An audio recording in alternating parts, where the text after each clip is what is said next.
നമ്മൾ corporate tax liability calculate ചെയ്യുമ്പോൾ നമുക്ക് ക്രെഡിറ്റ് ലോസ് കാണിച്ചിട്ട് നമ്മളെ കോർപ്പറേറ്റ് ടാക്സ് ലയബിലിറ്റി എങ്ങനെ കുറക്കാം. അതായത് നമ്മൾ FTA ലോ പ്രകാരം നമ്മൾ ഫോളോ ചെയ്യേണ്ടത് IFRS ആണ്.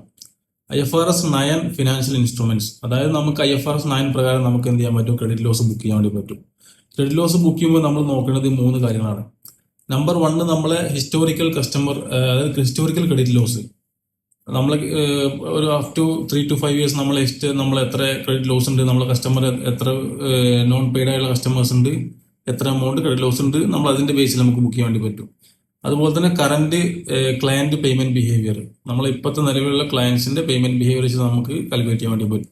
അതുപോലെ തന്നെ നമ്മളെ ഫോർവേഡ് ലുക്ക് ഇൻഫർമേഷൻ, അതായത് നമ്മൾ ഫ്യൂച്ചറുള്ള നമ്മളെ കറന്റ് മാക്രോ എക്കണോമിക്സ്, അതുപോലെ തന്നെ മാർക്കറ്റ് ഡൗൺ ടേൺസ്, ഇതെല്ലാം ഇതിന്റെ എല്ലാം ബേസിൽ നമുക്ക് ബുക്ക് ചെയ്യാൻ വേണ്ടി പറ്റും. ഇതെല്ലാം ഒരു പ്രാക്ടിക്കൽ ആയുള്ള ഒരു ഓപ്ഷൻ പറയാന്നുണ്ടെങ്കിൽ നമുക്ക് എന്ത് ചെയ്യാൻ പറ്റും, ഒരു 0 to 3 ആണെന്നുണ്ടെങ്കിൽ ഒരു 1%, 1 to 3%. അതുപോലെ തന്നെ 0 to 30 ആണ്, 30 to 60 days ഓൾറെഡി ആണെന്നുണ്ടെങ്കിൽ നമുക്കൊരു 5% വരെ ബുക്ക് ചെയ്യാൻ വേണ്ടി പറ്റും. 60 to 90 ആണെന്നുണ്ടെങ്കിൽ നമുക്കൊരു 10% വരെ ബുക്ക് ചെയ്യാൻ വേണ്ടി പറ്റും.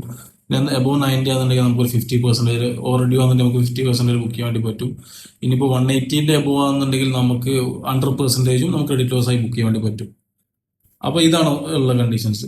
ഇനി അതല്ല, നമുക്ക് ചില ക്ലയൻസ് നമുക്ക് ചില ക്ലയൻസ് ഓൾറെഡി ബ്രോക്കൺ ആണ്. ഈ ക്ലയൻസ് ഇനി നമുക്ക് 100% നമുക്ക് പേയ്മെന്റ് കളക്ട് ചെയ്യാൻ പറ്റില്ല, എന്നിട്ട് നമുക്ക് 100% നമ്മൾ എമൗണ്ട് നമുക്ക് ക്രെഡിറ്റ് ലോസ് ആയിട്ട് ബുക്ക് ചെയ്യാൻ വേണ്ടി പറ്റും.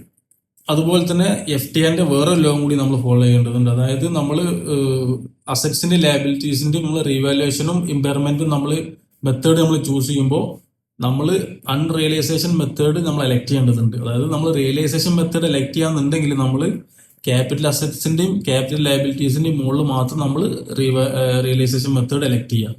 അതല്ലാന്നുണ്ടെങ്കിൽ നമുക്കിത് ക്ലെയിം ചെയ്യാൻ വേണ്ടി പറ്റില്ല. അപ്പോൾ ഈ ഒരു കണ്ടീഷൻ നമ്മൾ ഫോളോ ചെയ്യാന്നുണ്ടെങ്കിൽ നമുക്ക് ക്രെഡിറ്റ് ലോസ് നമ്മൾ ബുക്ക് ചെയ്തിട്ട് നമുക്ക് കോർപ്പറേറ്റ് ടാക്സ് സേവ് ചെയ്യാൻ വേണ്ടി പറ്റും.